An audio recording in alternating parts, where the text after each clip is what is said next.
Hello, I'm Stephen Cooley, and welcome to the Stephen Cooley Real Estate Show. On today's show, I've got Julie Storm.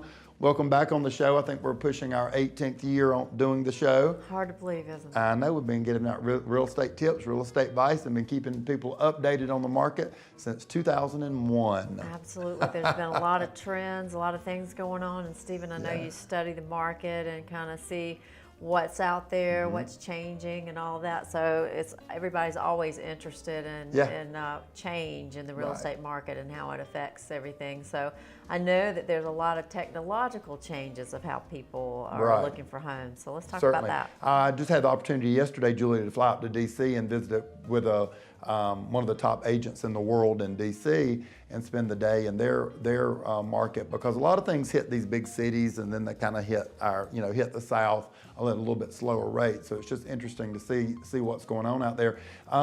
Technology's really hit the industry big. You know, I go back to homes. I go back to selling homes before the internet.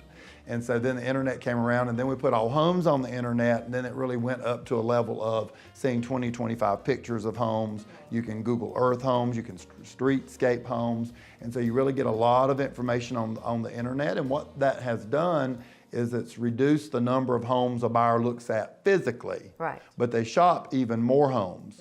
But the buyers may now shop 50, 60 homes, but then they'll probably go see one or two because they've ruled the rest of them out on the internet.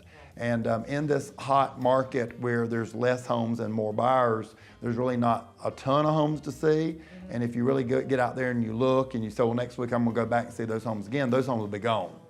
So people are really ruling out homes on the internet. It's become so popular. On our website, StephenCooley.com, we have a start an offer button. Wow. And if they see a home they like, and our website's updated every 3 seconds to whatever's in the MLS for the realtors is on our website. All homes for sale are on our website. So they can actually start an offer on our website so they don't miss out on these properties. We had a home go on the market. I knew it would be a popular home. It's a popular neighborhood, popular school district, medium price point for the area, and we had 9 offers in 24 hours.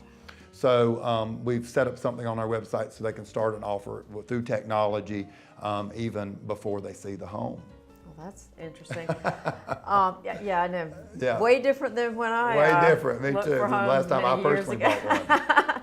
And then I know that trends in houses are changing. So let's talk a little bit about that. Yeah, that is true. And you know, since you and I've been doing this show, Right. they've changed so much. Dark cabinets, light cabinets. Yeah, it just goes back and forth and different type floor plans and that kind of thing. And so you're seeing things come and go, but the very open floor plans are still so popular.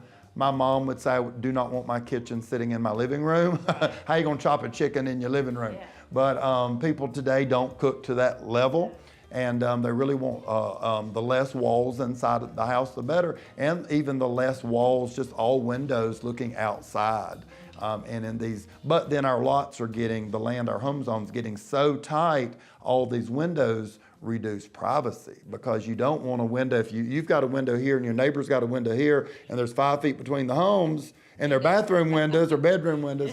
And so we all want all these windows, but then we also deserve and want privacy too. So those open floor plans are really still popular. And that kind of gets into colors. We saw all the colors just go gray, and every room be a gray or a different shade of gray. I know a couple of paint companies came out with whole palettes of just gray, and people are picking them. So what we are seeing in later 2018 is color coming back into homes. They're not deep, dark, rich, royal colors, but they're light pastel colors. You're seeing green, some pink, some yellow, some real light blues and things like that. And that really makes me happy, because I'd love to go in homes and see some color. I'm a color person. I am too. And so I'm excited to see that coming back into houses. And I would just tell people, don't put it into permanent things. If you're picking out countertops and tiles, you may still want to stay neutral on those, because trends do change, and they change pretty quickly, and that doesn't matter until you decide to sell your house. So keep your colors in walls and carpets that you can change over a weekend. Well, okay, now if you were to give a seller one good tip, what would it be? So the tip for sellers would be this one tip: remove the emotion from selling your home. I'm emotionally attached to my house. I'm sure you are too. We've raised our kids there, pets there. We have great memories there, sad memories there. That's just become such an emotional dwelling that we live in. That's why it's called home. And so when you get ready to sell it, you've got to switch to house mode. Buyers will not pay for the emotion you attach to your home. And if you think because you love your house, and you should, it won't sell for 10% more because you love it versus the fact that you don't love it. Right. And so we get sellers sometimes that are emotionally attached to the home, and it really makes it difficult to sell for them. So it's time to detach yourself. The number one way to do that is to depersonalize the home, start seeing it as a house again, maybe start having events away from the home a little bit more, and get your eye on the next house. Right. And get excited about it, or the next place you're moving. So that brings us to, okay, if we are selling our house and we're going to buy a house, what's the number one tip for a buyer? I would say the number one tip for a buyer is to not overbuy. People get relocated so much now due to relationships change, jobs change. People just want to move somewhere else. People are so mobile today that they're buying, don't buy a 5-bedroom house if you think you're going to have a large family one day and you don't even have it.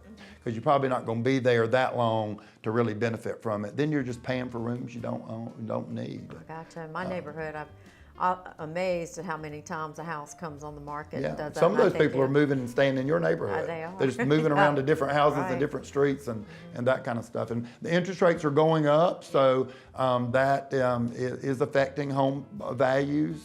And every time interest rates go up 1%, 10% of homeowners can't buy a home, so that does affect things. So probably better to buy now than buy later. So Absolutely. hope that was some good information. It for is. everybody. We went through a lot there, but that's always good stuff. Thank you, Julie, for being on the you. show. We've got beautiful homes for sale in your area. Please stay tuned, and we'll be right back.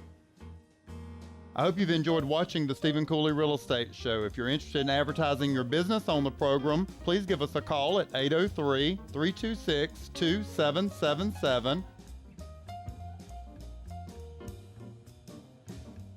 Join us next week for more discussions on real estate topics and help in finding your perfect home. Thanks for watching.